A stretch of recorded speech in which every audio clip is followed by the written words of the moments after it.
Second नून।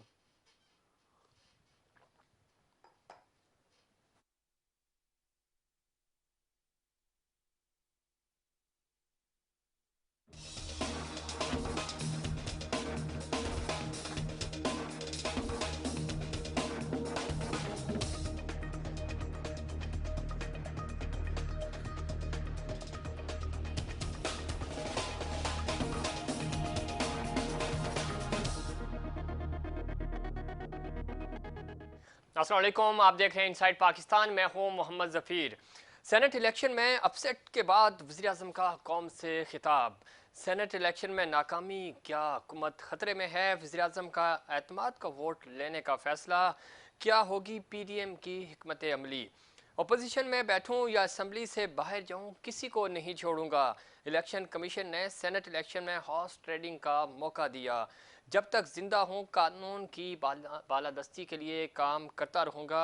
Opposition के हाथों ना ब्लैकमेल होगा और ना ही NRO दूंगा।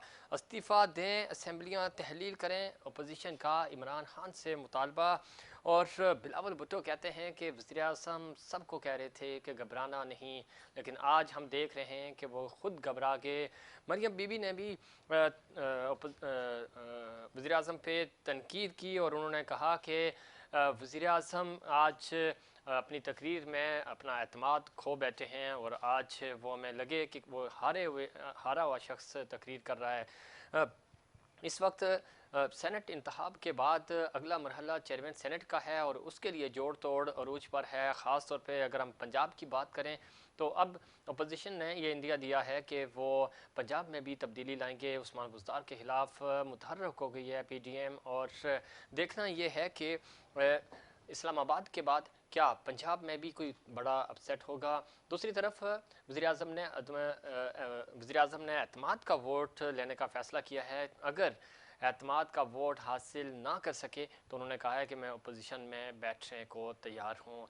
बड़ा सियासी इस वक्त माहौल गर्म हो चुका है और ख़ास तौर पे इस वक्त पाकिस्तान पीपल्स पार्टी, मुस्लिम लीग नून और फजलुर रहमान साहब बहुत ज़्यादा एक्टिव हैं और पॉलिटिकली कहा यह जा रहा है कि शायद इमरान खान के ख़िलाफ़ अब चूँकि धरने भी शुरू हो जाएंगे और अगर कॉन्फिडेंस का वोट वो नहीं हासिल कर सके, सादा अक्सरियत खो चुके हैं, तो उसके बाद वज़ीर आज़म को असम्बलियाँ तहलील करनी पड़ेंगी। क्या नए इलेक्शंस होंगे और अगर नए इलेक्शंस होते हैं तो कौन पाकिस्तान को लीड करेगा? ये वो अपोजिशन जमातें हैं जो गुज़श्ता 30-35 सालों से इस मुल्क में हुक्मरान रहीं, हुकूमत करती रहीं और 2.5-3 साल हुए हैं इस हुकूमत को। और इतनी जल्दी इमरान खान अगर एतमाद खो बैठे हैं तो इसकी क्या वजूहत हैं? क्या उनकी कारकर्दगी, उनके रवैये और उनका जारहाना अंदाज उनको ले डूबा? क्या वजह है कि आज उनके अपने अरकान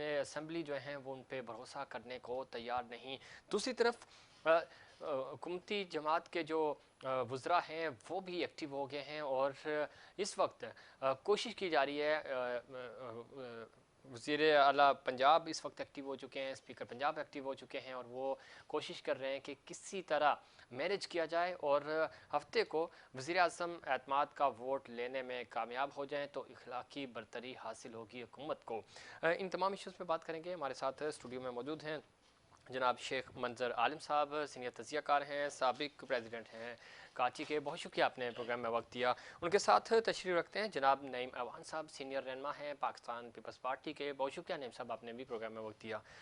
शेख साहब, किस तरह देखते हैं ख़ास तौर पे जब हम सेनेट की बात करते हैं और आज सेनेट अपसेट के बाद वज़ीर आज़म ने कौम से खिताब किया और उनका जो खिताब था जज्बाती नज़र आए और जो वज़ीर आज़म की एक पर्सनालिटी है या उनका जो खिताब होता है बड़ा जारहाना होता था, हमने देखा आज थोड़ा सा वो बुझे बुझे नज़र आए। शायद चूँकि कल बड़ा अपसेट था, वो अपसेट उनके सामने था और दूसरा उन्होंने कहा कि मेरे अपने लोग मुझे धोखा देंगे और अगर कुछ सरेआम चूँकि मैं वोट ऑफ कॉन्फिडेंस लूँगा और जो मेरे खिलाफ आना चाहते हैं तो बिल्कुल जमहूरियत है, वो सामने आए बैठें और अगर उनको लगता है कि मैं डिलीवर नहीं कर सकता तो मैं अपोजिशन में जाने को तैयार हूँ। शुक्रिया ज़फ़ीर, थैंक यू वेरी मच मुझे इनवाइट करने का। इमरान साहब पाकिस्तान की सियासत में एक बिल्कुल सियासत में जी नए नाम से आए थे। बिल्कुल। वो एक प्लेयर और शख्स, स्पोर्ट्समैन, और उसमें वो एक पूरी कौम के हीरो बने हुए थे। लेकिन स्पोर्ट्स सियासत में जब वो आए, वो एक स्लोगन लेके आए सही। कि मैं इस करप्ट मुआशरे को ख़त्म कर रहा हूँ, ठीक। मैं इन करप्ट सियासतदानों को ख़त्म करूँगा, सही। मैं अपनी एक टीम लेके आया हूँ, मैं ये करके आया हूँ। और ठीक। 22 साल वो मुसलसल यही तकरीरें करते रहे ठीक। कि मैं इस मुल्क में तब्दीली लाऊंगा और इस चोरों को, डाकुओं को निकालूंगा। ठीक है। तो यूथ में उन्होंने बड़ा अपना मकाम भी बना लिया और कुछ ताकतों ने उनका साथ भी दिया। ठीक। और इनके आने से जो एक लोगों में, यूथ में, खुसूसन हमारी ख़वातीन में सही। एक बड़ी उम्मीद थी कि अब ये नया पाकिस्तान बन जाएगा और हमारे वो उम्मीदों का मरकज़ जो कायद आज़म ने, जो लियाकत अली खान ने, या जो तहरीक पाकिस्तान के रहनुमाओं ने देखा था, वो पाकिस्तान बन जाएगा। ठीक है। लेकिन पहले दिन से इसने जो एक गर्दान लगाई, मैं नहीं छोड़ूंगा, मैं नहीं छोड़ूंगा। ठीक। हालांकि उस वक्त अगर आप असम्बली का पहला इजला, जो बावजूद के बिलावल भुट्टो जरदारी और शहबाज शरीफ उन इलेक्शनों को फेयर इलेक्शन नहीं कहते थे, मगर उन्होंने कहा अब आ गए हो, आज एक इकॉनमी पैकेज करते हैं और इस मुल्क को आगे ले जाते हैं, आगे लेके चलते हैं। बिल्कुल सही कह रहे हैं। हाँ, लेकिन उसने इन सब दावों को मुस्तरद किया, उन सब की तजावीज़ को मुस्तरद किया। ठीक। और आप समझते कि मैं नहीं छोड़ूंगा, और ये जो जाहिराना अंदाज था याराना, वही उनके लिए। ये जो 2.5 साल उसने ये किया जी। और उसके बाद महंगाई जो असल जो चीज़ होती है ना, जी। आपकी आम पब्लिक जो 90% है, सही। जिनको आलमी अदारों के या उनके फिगर से कोई मतलब नहीं है, ठीक। उनको मतलब ये है कि मेरे घर का चूल्हा जलता है कि नहीं जलता। ठीक है। जब 35 रुपए किलो वाला आटा 90 रुपए पे हो गया, सही। जब 55 रुपए वाली चीनी 110 रुपए पे चली गई, और ज़रूरी सब्जी, अंडे, डब रोटियाँ, हर चीज़ें जो होती वो तकरीबन, और दवाइयाँ सबसे, मेडिसिन, हर चीज महंगी हुई और ये हुकूमत महंगाई को कंट्रोल करने में तो नाकाम रही। वो लोगों ने जब ये देखा तो पीडीएम को ये मौका मिला। हालांकि ये वो कहते हैं ना, मैं कभी मुस्लिम लीग के बारे में कहता था, उसको दुश्मनों की ज़रूरत नहीं, उसको अपने दोस्त ही मरवा देते हैं। ठीक है। तो इनके जो अपनों ने जो है ना, इनके अपने वज़ीर, अपनों का, अपने वुज़रा ने बड़ा कलीदी किरदार अदा और किया इसमें। दूसरी बात एक कि आप किसी वक्त मुझे इनके ऊपर तरस भी आता था कि आप पीटीआई की पूरी गवर्नमेंट देख लें, सही। इनके अपने जो पीटीआई के ओरिजिनल थे वो तो शायद 2% भी अब नहीं है, ठीक। बाकी सारे वो थे जो इनको तैयार करके दिए गए, और वो जिनको ये चोर, डाकू और चपरासी और वो कहता था, वही साथ मिला लिए। वो साथ, इसमें कोई शक नहीं। शेख मंजर आलिम साहब जो बात कर रहे हैं कि इस हुकूमत को उस वक्त आसिफ अली जरदारी साहब ने भी और बिलावल भुट्टो साहब ने भी कहा था कि ये हुकूमत अपने बोझ तले खुद दबेगी और ये अपनी हरकतों की वजह से जाएगी, हम इनको नहीं छेड़ेंगे। और आज किसी हद तक ये बातें सच होती हुई हमें नज़र आ रही हैं। महंगाई कंट्रोल नहीं हो सकी, पीडीएम तहरीक बिल्कुल फेल हो गई थी और पीडीएम में कोई जान नज़र नहीं आई, उनके पास कोई एजेंडा नहीं था, महंगाई उनके एजेंडे में बिल्कुल भी शामिल नहीं था। लेकिन इनकी गलतियों ने, इनकी कोताहियों ने उनको भरपूर मौका दिया और आज हमने देखा कि सेनेट में उनको अपसेट हुआ और बहुत ही बड़ी और तारीखी शिकस्त हुई। नईम साहब, एक तरफ अगर हम कारकर्दगी की बात करें तो आपकी कारकर्दगी भी वैसी ही है, बल्कि पीटीआई से भी फ्लॉप और गंदी रही। लेकिन ठीक है, आप पॉलिटिकली आपका एक्सपीरियंस ज़्यादा है, आप लोगों को दाव पेच का पता है, आपने चीज़ें कैसे टेम्पर करनी है ये चीज़ें भी आपको पता है, तो इलेक्शंस तो आप मैनेज कर लेते हैं, इलेक्शन जीत भी जाते हैं, कौन लोग हैं, किस तरह किसको टिकट देना चाहिए। कारकर्दगी की जिस तरफ इन्होंने बात की, वो तो महंगाई आपके दौर में भी वैसी थी, यही लोग, यही टीम आपके पास भी थी, क्योंकि जिनको आपने शिकस्त दी फीस शेख साहब को, ये आपके उस वक्त भी फाइनेंस मिनिस्टर थे। बिस्मिल्लाहिर्रहमानिर्रहीम। बात ये है कि मैं छोड़ूंगा नहीं, मैं एनआरओ नहीं दूंगा। एनआरओ, बात ये है कि एनआरओ की बात करने वाला वज़ीर आज़म आज खुद उसकी सूरत हाल ये है कि वो एनआरओ की तलाश में पंजाब के जो वज़ीर आला है उस तक पहुँचा है कि किसी तरीके से तमाम काबीना के जो लोग हैं उनकी प्रेजेंट शो हो जाए। सही। और बात ये है कि मैं एतमाद का वोट वहाँ से ले लूँ। 1992 के वर्ल्ड कप के अंदर इमरान खान साहब नहीं थे, वसीम अकरम और जावेद मियांदाद की बेहतरीन प्रोग्रेस थी, लेकिन कप्तान था। क्रेडिट कौन ले गया? कप्तान। आज मुल्क का जो दिवालिया निकाला है ना, आज मुल्क के साथ जाके जहाँ उस मुल्क को खड़ा किया है, मुल्क की इकनॉमी का बेड़ा गर्क करके, मुल्क की सलामती खतरे में खड़ी करके, और कहता है कि बात ये कि हमारी 2.5 साल बाद तैयारी नहीं थी। फिर एक पाकिस्तान का सबसे बड़ा सूबे का वजीर आला अगर ये कहे ना कि मैं सीखने के लिए आया हूँ, तो फिर मुल्क के अंदर ये जो पीछे इनकी जो टूटी नल के दरवाजे लोटे अपने पास रखे हुए ना दूसरी जमातों में, जो इस मुल्क पे कर्जा चढ़ाते रहे, आज इनके पास गए, आज इमरान खान साहब कहते हैं हम कर्जा उतारेंगे। ये उस वक्त आपकी हुकूमत थी, ये आपके वजीर थे जिन्होंने कर्जा चढ़ाया, तो फिर आप बहुत सारे आप माने ना कि आपसे भी देखिए ये बहुत सारे वो लोग थे जिनको कुछ लोगों को हमने निकाल दिया था जमात से। अच्छा। जिनका बात ये कि नजरियात नहीं थी, जुर्रियात थी, ये वो लोग हैं जुर्रियात के। ये यूसुफ रज़ा गिलानी, आपके पास भी तो इखलाकी तौर पे कोई जवाब नहीं बनता। नहीं मेहमान साहब, ये वज़ीर आज़म डिस्क्वालीफाई हैं, आपने सेनेटर इनको बना दिया। ये वज़ीर आज़म हैं जिनके जो हज स्कैंडल में जो एनएफ के जो मेडिसिन का स्कैंडल था, उसमें कौन सा स्कैंडल है जो इन पे नहीं बना। और सबसे बड़ी बात है कि तुर्क खातून अव्वल का जो हार, ये सारी चीज़ें इथिकली तो आप भी यहाँ स्टैंड नहीं करते। यही बदकिस्मती है इमरान खान की। आज की तकरीर में एक बात तो है, उससे ये तो साबित हो रहा है कि इधर भी पैसा उधर भी पैसा, सच और हक की बात या मुल्क के मफादात की बात तो कहीं भी नहीं हो रही। तो फिर भी बात ये है कि इस मुल्क का एक रूल है, आइन है। आइन वो ये, अगर मैं आप पे इल्ज़ाम लगाऊँ, आपने चोरी के साबित मैंने करना है, आपने जस्टिफिकेशन नहीं देनी है। हमारा तो मीडिया ट्रायल जैसे होता रहा ना, तुर्क खातून अव्वल के लिए माफीनामा, फिर उन्होंने हार वापस किया, ये हो गया ना, हार ना बेचा ना साबित हो गया, ना बेचा ना बिका। हमारा जिस तरीके से मीडिया ट्रायल हुआ, बहरहाल ये कि जिसकी अमानत थी उस अमानत तक पहुंच ही गई वो अमानत। हमारा तो कभी गोले डंडे वाले के पैसे निकाल के समाम को दिखाए, कभी टीन डब्बे वाले के पैसे निकाल के दिखाए। फिर बात ये कि पिछले 2.5 साल से एक ही रोना है कि बात ये एनआरओ नहीं दूंगा, मैं छोड़ूंगा नहीं। जो जिस आदमी के इख्तियारात ये हो कि चीनी कंट्रोल ना कर सके, आटा कंट्रोल ना कर सके, अदवात कंट्रोल ना कर सके, वो बात करता है मैं एनआरओ नहीं दूंगा, मैं इनको छोड़ूंगा नहीं। मैं इनकी बात को सेकंड करूंगा, जब कौमी असम्बली के अंदर जब वोट लेना था ना वजीर आजम साहब ने, तो उस वक्त सबसे पहले बिलावल भुट्टो साहब ने तकरीर की थी नेशनल असम्बली के फ्लोर पे, और कहा था कि इमरान खान साहब जिस मकसद के लिए आप हलफ ले रहे हैं और हलफ की पासदारी करेंगे तो हम आपका साथ देंगे। ठीक है, आप कह रहे हैं कि 100 दिन के अंदर इस मुल्क की तकदीर चेंज करेंगे, 100 दिन में मैं गवर्नर हाउस गिराऊंगा, पीएम हाउस गिरा के यूनिवर्सिटी बनाऊंगा, या गवर्नर हाउस को लाइब्रेरी बनाऊंगा, आईएमएफ के पास नहीं जाऊंगा, 1 करोड़ नौकरियां दूंगा, 50 लाख मकानात दूंगा। ये आपके बस की बात नहीं है, लेकिन फिर भी आप अपने एजेंडे से नहीं हटेंगे, हम आपका साथ देने के लिए तैयार है। पहले दिन से लेके वजीर आजम साहब जिस पार्लियामेंट के अंदर हल्फ लेता है ना, हल्फ की पासदारी क्या होती है, मैं बेहतरीन मंसूबे कर दूंगा, मैं इस मुल्क के अंदर डिलीवर करूंगा, मैं आइन की बालादस्ती की बात करूंगा, मैं रूल की बात करूंगा, मैं कानून की बात करूंगा। जब से हलफ लिया है मैं छोड़ूंगा नहीं। आज छोड़ेगा नहीं भाई, हमें तो पकड़ा हुआ है। किसको छोड़ा हुआ है? पकड़ा कौन से आदमी को छोड़ा हुआ है? आज बात यह है कि ये जो फैक्ट्री इन्होंने खोली हुई है ना सदारती ऑर्डिनेंस की, इस फैक्ट्री को मेरा ख्याल है बंद होना चाहिए। फैक्ट्री तो बंद हो जाएगी, लेकिन कारकर्दगी आपकी भी 0/0 है। आपने काम क्या किया सिंध में? 13 साल हो गए आपको मुसलसल, और वैसे आप तकरीबन 30 साल से इक़्तिदार में रहे। क्या आपने एक डेवलपमेंट की, कोई एक मेगा प्रोजेक्ट बनाया, कुछ काम किया?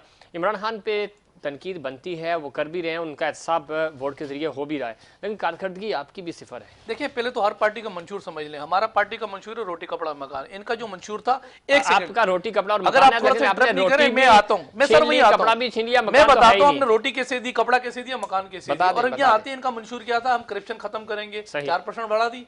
इनका था हम नौकरियां देंगे, 1 करोड़ बेरोजगार कर दिया। इनका मंशूर यह था कि इस मुल्क के अंदर बात है कि बेहतर मंसूबे देंगे, मंसूबे नहीं दिए। क्या दिया?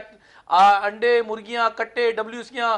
फिर एक मंशियात का एक बड़ा मंसूबा इन्होंने किया कि भंग काश करेगा। फिर सैतून के तेल से इस मुल्क की मैशत ठीक करने जा रहे थे। वह लंगर खाने, पूरी दुनिया में कोई वजीर आजम 12 का लंगर खाने का इफ्तिताह नहीं करता है। इनको मैं कह रहा हूँ जितने इख्तियार दिए हुए उसमें लंगर खानी इफ्तिताह कर सकते हैं। अब आते हैं रोटी कपड़ा मकान। हमारा मंशूर था रोटी कपड़ा मकान ना। मेरा ताल्लुक KPK से, मैं कराची में समंदर देखने के नहीं आया था, मैं रोटी कपड़ा मकान के लिए आया था। अल्हम्दुलिल्लाह इसी तरीके से KPK में ये दूध की नहरें बहा कर आए ना। वहाँ चाहे पराठे वाला हो, चाहे कारपेट वाला हो, चाहे बात ये है कि यहाँ ट्रांसपोर्टर हो, चाहे वो यहाँ कारोबार करने वाला हो, यहाँ दूध की नेरियां, यहाँ पर जो है ना समंदर देखने नहीं आते, रोटी कपड़ा मकान के लिए आते। लेकिन बदकिस्मती ये है कि सुने आप नहीं साहब, सुन लिया, देखिए आप ये प्रोपेगेंडा जो करते हैं ना, सुने रोटी कपड़ा मकान। कराची को आपने लूटा है, सिंध हुकूमत ने जितना कराची को लूटा, 1% भी इस पर लगा देते तो बात बन जाती। आप KP से तो आगे, हम ये नहीं कह रहे कि कोई KP से क्यों आ रहा है, कोई पंजाब से क्यों आ रहा है। ये शहर पूरे पाकिस्तान का शहर है, आप आएँ, लेकिन सिंध हुकूमत, चूँकि आप पाकिस्तान पीपल्स पार्टी की नुमाइंदगी कर रहे हैं, कराची पे कुछ खर्च करें। कराची गांव, ये 7वां बड़ा शहर है दुनिया का, 7वां बड़ा शहर, कच्चे गांव का मंजर पेश करें। जिस तरह आपने थर वालों को रखा हुआ, वैसा तो आपने कराची बना दिया। मेरा ख्याल है इस्लामाबाद से बेहतर है थर, जो थर की सूरत हाल है। मैं एक बात थोड़ा सा क्लियर करूं, दूसरा कहाँ कराची बेहतर के है? अंदर वहाँ तो ना पानी है, ना खाने पीने को कुछ है, ना मेडिसिन आप है। कैमरे- लड़का ना आपका अभी सियासी आप किबला है, अभी- सुने ना, लड़का ना आपका सियासी किबला है, वहाँ पे कुत्ते के काटने की वैक्सीन तक नहीं है। अच्छा, नहीं मैं मैं वो बात को क्लियर करता हूँ, काम करते हैं, कैमरा उठाएं, चलते हैं। आपको इस्लामाबाद चले, से चले, अभी बेहतरीन शो के रोड बाद- मिलेंगे, शो के फौरी बाद बेहतरीन आरओ प्लांट मिलेंगे, बेहतरीन अस्पताल। मैं आपको ये चैलेंज के साथ कह रहा हूँ, थर के अंदर, कराची जो में थर तो के मिल अंदर नहीं रहे, डिलीवर तो किया। थर में अब क्या आते हैं मिलेगा? कराची की तरफ। सुने। कराची के अंदर बात मैं आपको थोड़ा सा क्लियर करूं, कराची के अंदर एक काबिज थी जमात 35 साल थे। अच्छा। कराची को उसने जमात ने यरगमाल बनाया हुआ वो था। आपकी इत्तेहादी बात थे। ये है कि कराची के अंदर बात को जरा समझिएगा। तो इत्तेहादी इख्तियारात- थे आपके? सर इख्तियारात इख्तियारात आपने छीन लिए उनसे, उनके पास अभी इख्तियारात नहीं थे इस दफा। इख्तियारात जब छीने ना, हमने छीने नहीं, इख्तियारात थे 2000 जो 13 का 13 बलदियाती तक, एक्ट था जी। ना, बलदियाती 2013 के जो एक्ट के जो इख्तियारात थे, वो इख्तियारात क्या थे? नालों से कचरा सिंध हुकूमत ने नहीं निकालना था, मेयर कराची निकालना था। फंड्स भी बाग, देते हैं उनको छोटे फिर बड़े 18 बगात, जमीन के उसमें बाद। हाथों कितना फंड दिया है? छोटे बगात, बड़े बगात, जो शहर फैसल में जो ठीक। सेंटर में बगात हैं, वो करने थे मेयर कराची ने। कचरा मेयर कराची निकालना था। छोटे अंडर बाईपासेस, छोटे बड़े बाईपासेस जो है, वो पुल जो बनाने चले, थे, ये तो मेयर हो गया, कराची ने ये फरवरी नहीं की हुआ, गाड़ियां। नहीं वो इस सर, पे लंबी बहस हो जाएगी,